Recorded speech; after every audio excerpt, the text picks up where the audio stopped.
বিদায় নিয়ে যাচ্ছি নাম না জানা বীচ, যেদিকে চোখ যায় বিস্তৃত জলরাশি, ঢেউয়ের পরে ঢেউ ভাঙছে।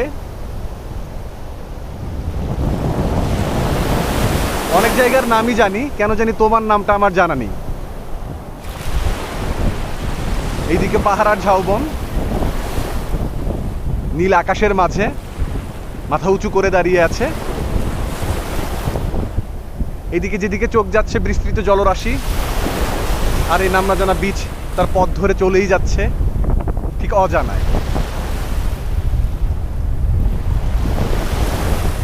কথা দিয়ে গেলাম আবার আসবো, যদি বেঁচে থাকি আবার দেখা হবে, আর এরপর আসার আগে তোমার নাম জেনে আসবো। ধন্যবাদ, ধন্যবাদ মহান রাব্বুল আলামিনকে, আলহামদুলিল্লাহ তার এই সুন্দর সৃষ্টির জন্য। মাশাআল্লাহ। গুড বাই, বিদায় নাম না জানা বীচ।